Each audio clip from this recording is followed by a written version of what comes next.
Saudara, selamat pagi, selamat datang di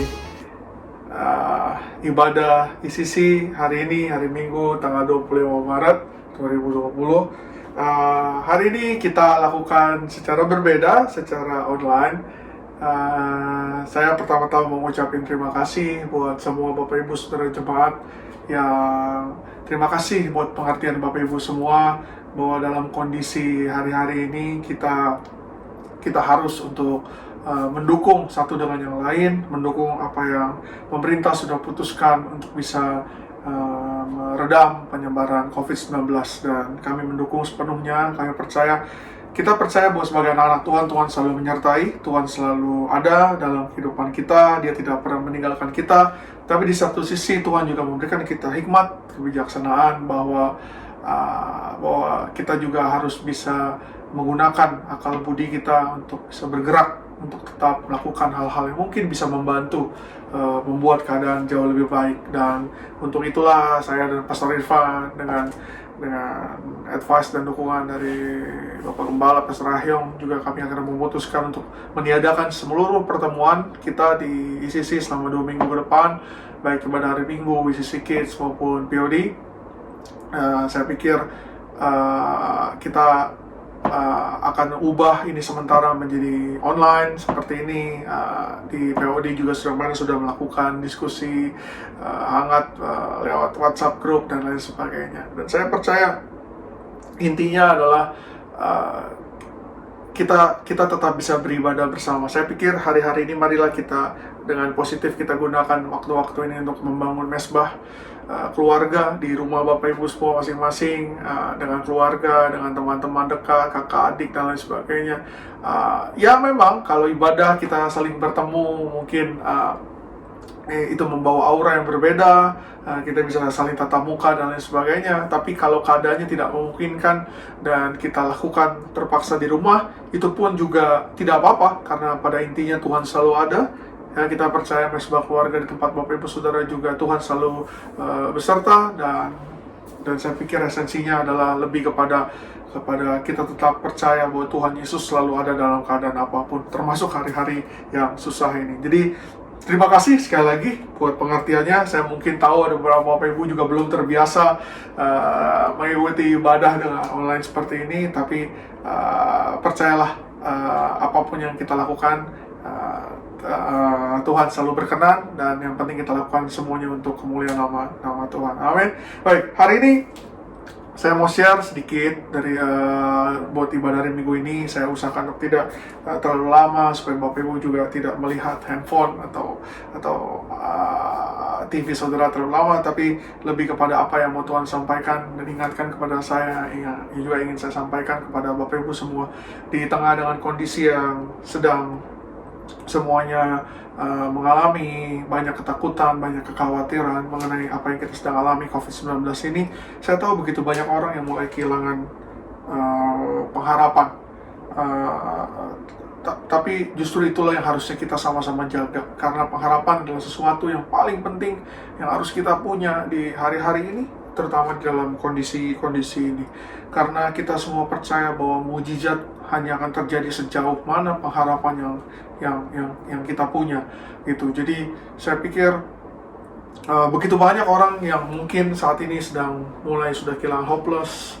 Mereka bilang, wah sudah kacau dunia ini dan sebagainya, dan kita sebagai anak Tuhan harus jadi agentnya Tuhan untuk bisa menyebarkan pengharapan untuk tetap pasti. Saya lihat begitu banyak orang hari-hari ini, gak semua negatif, ada banyak orang yang melakukan penyebaran pengharapan secara positif, dan saya bersyukur buat orang-orang seperti mereka, dan kita juga mesti jadi salah satu dari mereka yang tetap menyebarkan hal-hal yang positif untuk tetap bisa membuat, bukan berarti masalah jangan hilang, masalah akan tetap ada, tapi cara kita menghadapinya akan berbeda kalau kita punya pengharapan.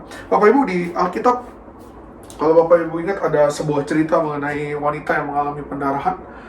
Dia sudah mengalami pendarahan ini sudah begitu lama, bertahun-tahun, dan kita mencatat dia sudah menghabiskan begitu banyak harta, uang untuk berusaha menyembuhkan, tapi malah bukannya tambah sembuh, malah tambah sakit. Sampai satu hari dia mendengar berita tentang Yesus, pada saat itu ketika dia mendengar berita tentang Yesus, pengharapannya tiba-tiba muncul kembali dan bangkit, entah dari mana tapi muncul.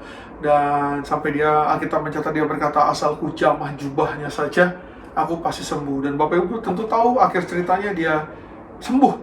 Saya pikir setelah itu cerita yang luar biasa, karena saya pikir setelah dia mengalami begitu banyak lama periode tahun, bulan, di mana dia berusaha untuk sembuh tapi nggak sembuh-sembuh, alangkah wajar buat saya kalau dia kehilangan pengharapan, betul?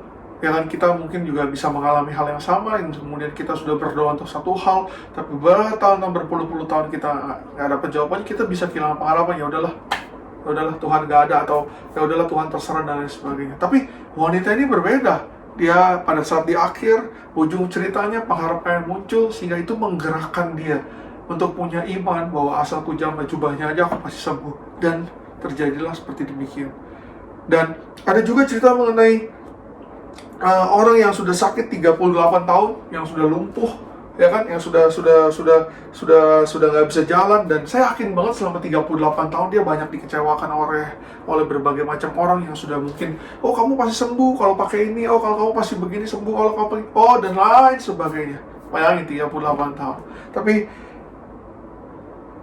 karena pengharapan dialah pada akhirnya yang menggerakkan dia sehingga akhirnya dia sembuhkan. Nah, jadi intinya yang saya mau sampaikan adalah pengharapan itulah yang menggerakkan kita semua. Pengharapan yang menggerakkan kita untuk tetap bergerak, untuk tetap punya, untuk bisa tetap terus berjalan dalam jalan-jalan kebenarannya Tuhan. Kalau saudara nggak punya pengharapan saudara mati, maka saudara akan diam di tempat dan tidak melakukan apa-apa. Firman Tuhan dalam Ibrani 6 ayat 19 bilang begini, Ibrani 6 ayat 19.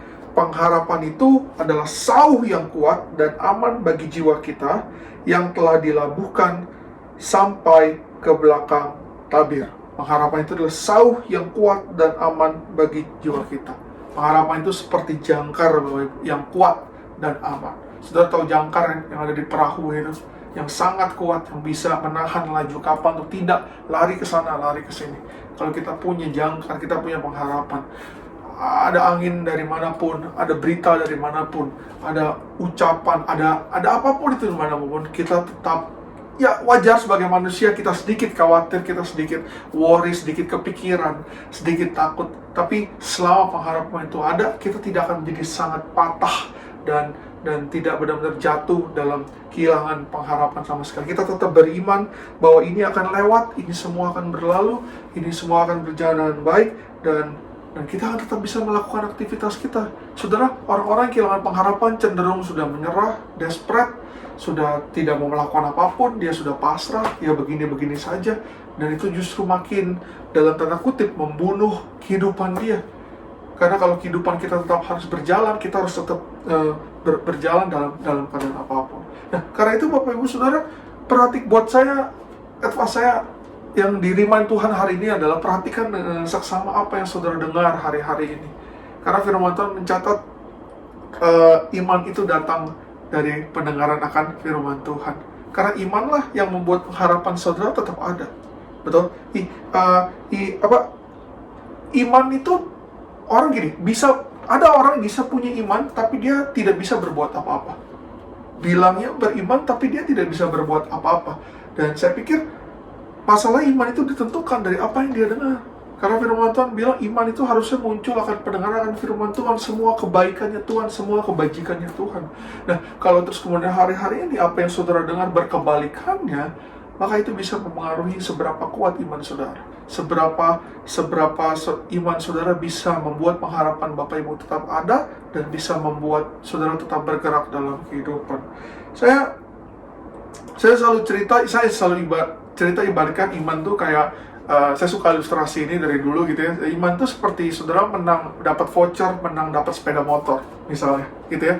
Saudara tiba-tiba saudara menang, saudara dikasih tahu bahwa saudara dapat sepeda motor, tapi kan sepeda motornya belum siap, harus inden. Jadi saudara dikasih voucher dulu, saudara bilang bahwa inilah sepeda motor saudara, nanti saudara ambil pada hari kapan gitu untuk ambil sepeda motor. Nah, saudara belum terima motornya secara fisik, tapi saudara bisa klaim kemana-mana bahwa saya dapat sepeda motor loh, saya dapat sepeda motor. Inilah iman. Saudara nangkap maksud saya? Jadi inilah iman, saudara. Saya dapat sepeda motor loh, saudara sepeda motor. Nah, inilah iman. Tapi ketika hari di mana saudara mesti mengambil motornya, banyak pekerjaan yang harus saudara lakukan. Saudara harus bergerak, berangkat dari tempat rumah saudara untuk pergi ke dealer yang mungkin entah di mana, kita ibaratkan dealernya mungkin jauh. Saudara mesti berangkat bawa voucher saudara untuk bisa mengambil motor tersebut, menggerakkan dari apa yang saudara imani sebelumnya. Nah, pada saat perjalanan menuju mengambil motor itu akan banyak gangguan. Ada macet, ada hujan, nyasar, mungkin apapun itu saudara. Mungkin ditilang Pak Polisi. Kita nggak ada yang tahu, tapi semua bisa saja terjadi. Nah, kalau saudara nggak punya pengharapan yang kuat bahwa saudara akan tetap beriman, saya akan tetap dapat motor, maka saudara bisa menyerah di tengah jalan. Habis ditilang polisi, ini mah udah deh, kok mau dapat motornya susah banget, udahlah, pulang lagi. Atau banjir, saudara jadi, ini gak bisa lewat, kita jadi pulang lagi, dan lain sebagainya.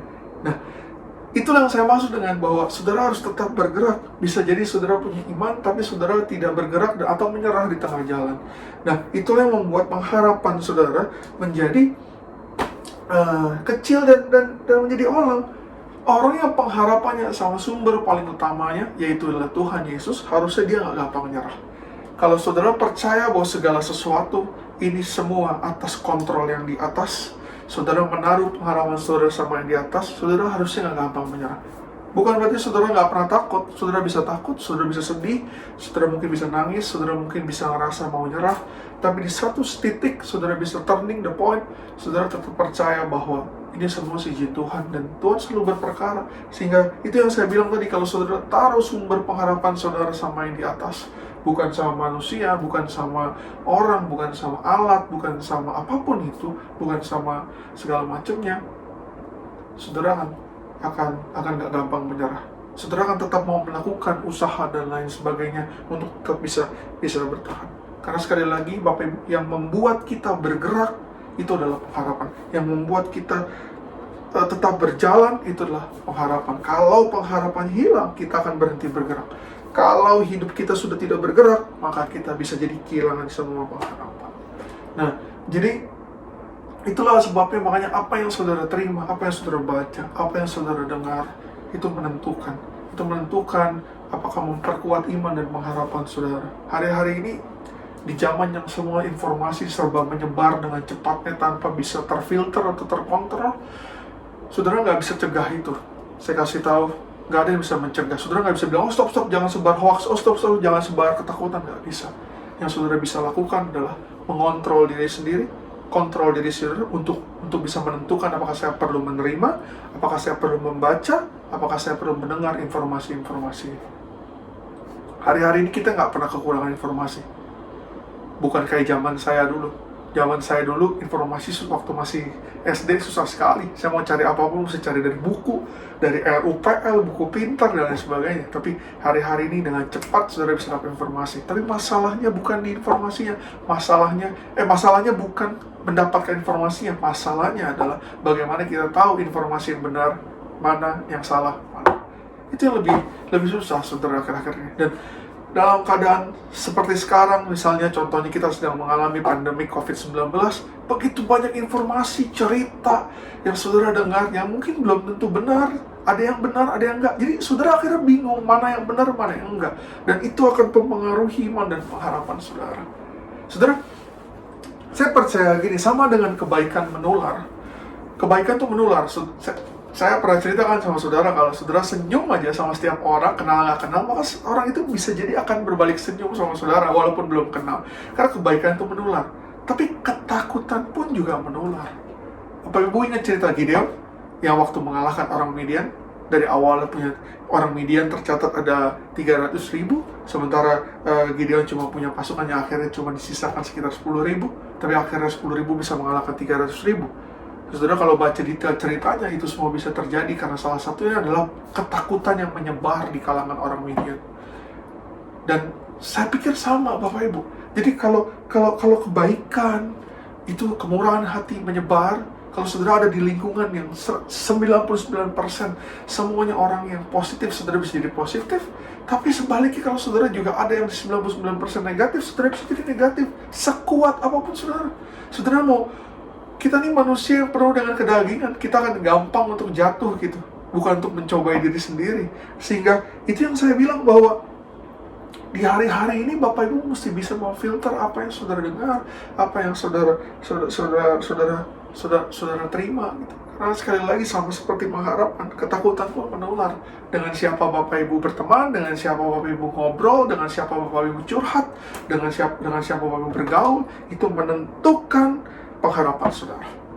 Serius, kalau saudara tadinya adalah penuh dengan positif, terus kemudian selalu menjadi serba negatif dan ketemu dengan orang yang selalu negatif, yang selalu pesimis, cepat atau lambat saudara bisa tertular gitu. Saya pikir inilah makanya Bapak Ibu harus punya sumber pengharapan yang benar, harus punya sumber pengharapannya sama Tuhan. Karena saya percaya gini Bapak Ibu, tugas kita di dunia yang dititipkan oleh Tuhan adalah selain kita juga harus berpegang, kita punya sumber pengharapan sama Tuhan, kita juga mesti menjadi penyebar pengharapan kepada orang lain.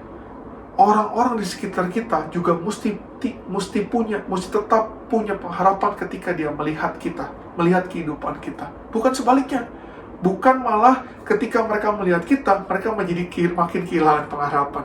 Tapi sebaliknya, justru harusnya mereka di luar di sekitar kita, dia harus, ketika dia melihat hidup kita, melihat apa yang kita lakukan, dia harus tetap punya pengharapan yang lebih, karena dia lihat sumber pengharapan kita sama Tuhan. Kita agentnya Tuhan, kita bukan Tuhan, tapi kita mesti jadi marketingnya Tuhan untuk menyebarkan pengharapan yang baik kepada semua orang. Sehingga semua orang, walaupun takut, walaupun mungkin khawatir, tapi dia tidak kehilangan pengharapan, dia tetap hidup, dia tetap bisa bergerak dalam keadaan apapun. Nah, inilah yang saya mau Bapak Ibu kita semua untuk lakukan.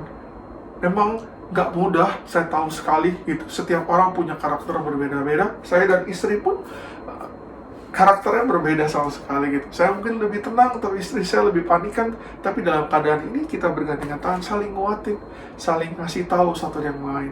Mungkin istri saya kasih saya beberapa waspada informasi mengenai ini karena kebetulan saya habis traveling dan dia kasih saya informasi ini. It's okay, saya bisa terima itu. Tapi jangan sampai terus kemudian saya mesti membalance bahwa kita tetap tidak boleh kehilangan pengharapan. Bahwa Tuhan selalu baik, Tuhan selalu beserta. Poin saya sederhana.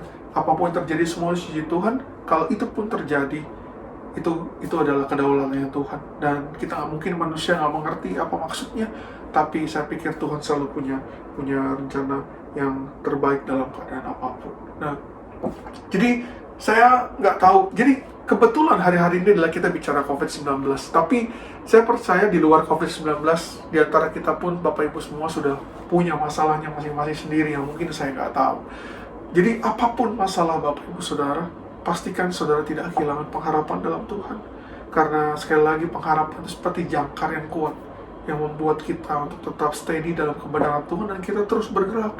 Kita terus dalam arah yang benar, sehingga apapun yang kita dengar, apapun yang kita terima, itu tetap tidak akan menggoyahkan pengharapan kita dalam Tuhan. Nah, saya akan tutup dengan sebuah ayat di sini, 1 Petrus 3 ayat 14 sampai 17. 1 Petrus 3 ayat 14 sampai 17. Firman Tuhan bilang begini, saya bacain buat Bapak Ibu. 1 Petrus 3 ayat 14-17. Tetapi sekalipun kamu harus menderita juga karena kebenaran, kamu akan berbahagia. Sebab itu janganlah kamu takuti apa yang mereka takuti, dan janganlah gentar. Tetapi kuduskanlah Kristus di dalam hatimu sebagai Tuhan, dan siap sedialah pada segala waktu untuk memberi pertanggungjawab kepada tiap-tiap orang yang meminta pertanggungan jawab dari kamu tentang pengharapan yang ada padamu. Tetapi haruslah dengan lemah lembut dan hormat, dan dengan hati nurani yang murni, supaya mereka yang memfitnah kamu karena hidupmu yang saleh dalam Kristus menjadi malu karena fitnahan mereka. Sebab lebih baik menderita karena berbuat baik, jika hal itu dikehendaki Allah, daripada menderita karena berbuat jahat. Bapak Ibu, kalaupun kamu harus menderita karena kebenaran, Tuhan janjikan akan datang kebahagiaan. Amin. Amin. Tapi firman Tuhan juga berkata bahwa haruslah kamu lakukan itu semua dengan lemah lembut. Hari-hari ini saya lihat begitu banyak peruncingan perdebatan antara orang yang yang yang yang yang yang percaya bahwa seharusnya kita ikuti anjuran untuk tetap di rumah, atau oh enggak, kita harus tetap beriman dan lain sebagainya. Saya nggak pada poin untuk berdebat mana yang benar yang mana salah, tapi firman Tuhan jelas dengan berkata, andaikan kita harus melakukannya pun, kita menunjukkan pengharapan kita sama Tuhan, kita mengajarkan kepada semua orang, itu harus dengan lemah lembut dan dengan hormat. Nggak ada gunanya Bapak Ibu berusaha untuk menyebarkan pengharapan tapi dengan cara yang salah. Pada akhirnya semua juga akan salah. Pesan yang baik kalau disampaikan dengan cara yang salah, ujung-ujungnya tetap akan salah. Sehingga saudara tetap harus menyampaikan pesan itu dengan cara yang baik, sehingga semua orang bisa menerima. Pesan pengharapan yang harusnya kita sebarkan sama semua orang, harus semuanya dilakukan dengan baik, sehingga semua orang tidak salah maksud, tidak salah kira, dan semua bisa menerima dengan baik. Saya nggak tahu apa yang sedang saudara takuti, saudara khawatirkan hari-hari ini di rumah, ataupun sedang saudara gumuli. Tapi sekali lagi, saudara mesti bisa banyak mendengar pendengaran akan firman Tuhan. Semua hal-hal kebaikan, kebajikan Tuhan, apapun yang Tuhan janjikan dalam kehidupan kita, supaya saudara tetap beriman dan punya pengharapan. Sampai akhir hidup kita harus tetap melayani Tuhan dalam keadaan apapun.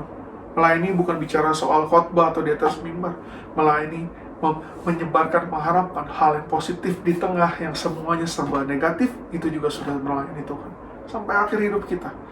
Karena memang tugas kita di dunia diciptakan Tuhan untuk itu. Kalau enggak, ya ngapain Tuhan kirim kita di dunia? Saya suka pikir secara logika, kalau Tuhan nggak mau kita lakukan sesuatu di dunia, ya buat apa Dia kirim kita ke dunia? Dia langsung begitu kita lahir, kita bisa langsung surga, selesai tugas. Tapi ada maksud kenapa kita mesti ada di dunia ini. Dan saya percaya kita semua, keluarga ICC, adalah orang-orang yang bisa melakukan hal itu, sehingga kita bisa menyebarkan kebaikan kepada semua orang. Jangan jadi sumber kekacauan Bapak Ibu, tapi justru sebaliknya kita harus jadi sumber pengharapan dalam keadaan apapun.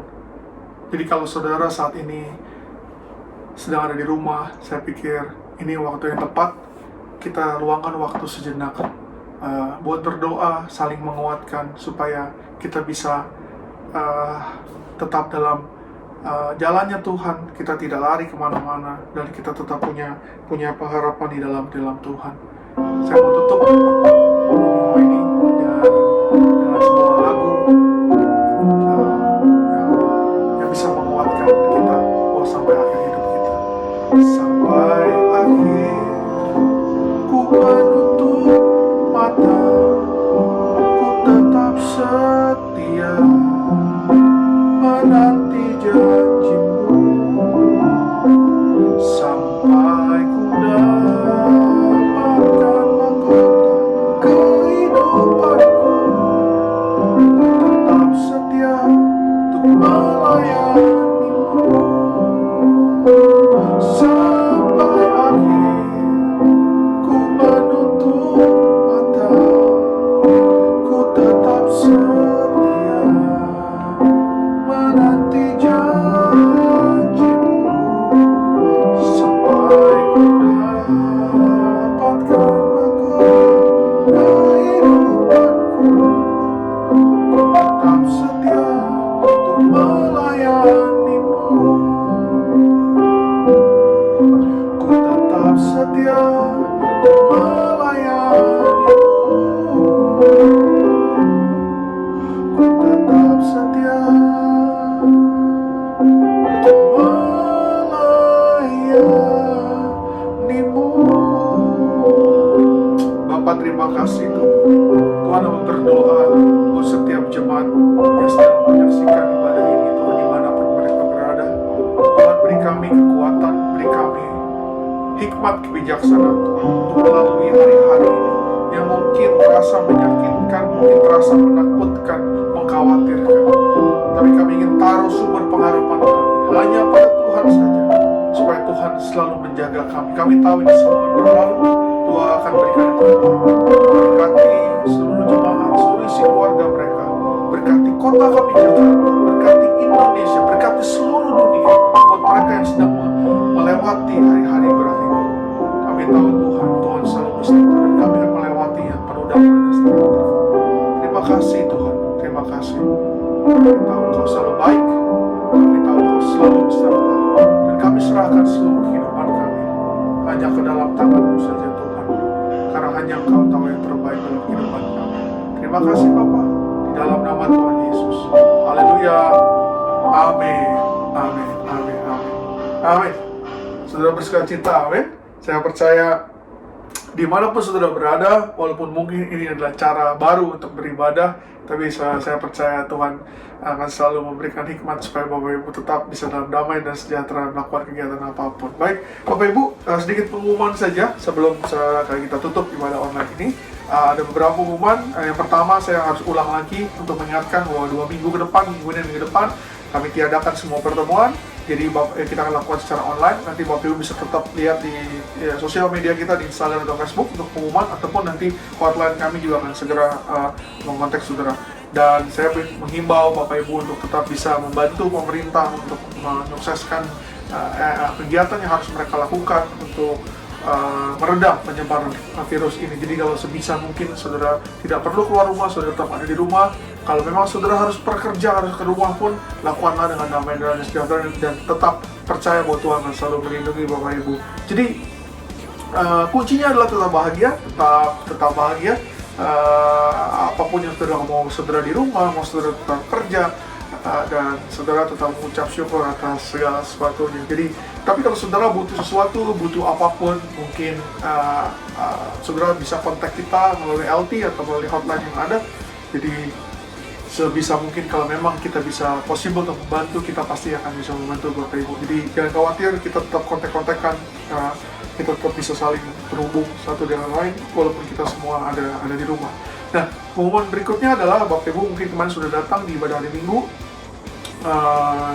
Sekali lagi saya mau memberitahu bahwa pada tanggal 1 April 2020 masa transisi kita yang seperti yang saya sudah sampaikan beberapa bulan lalu dari ICC menjadi di bawah naungan ICC akan selesai, sehingga 1 April 2020 kita secara resmi, secara official kita akan berganti seluruhnya kepada Pelita Community Church. Saya mengucapkan terima kasih buat seluruh keluarga Pelita Community Church, Pastor Yunus Ahun dan seluruh penatua yang sudah menerima kami dengan tangan yang terbuka, sehingga kita sekarang menjadi dalam naungan rumah mereka. Dan saya pikir ini saat kita bergabung dengan keluarga. Mereka bukan keluarga jauh, kita sudah dekat, tapi ini hanya masalah official secara resmi kita menjadi PCC, sehingga kita akan berganti nama menjadi Pelita Community Church. Dan untuk itu juga ada beberapa hal yang terpaksa harus berganti, dan salah satunya paling penting adalah nomor rekening gereja kita. Jadi nomor rekeningnya akan berganti, saudara, menjadi official rekening gereja atas nama Perkumpulan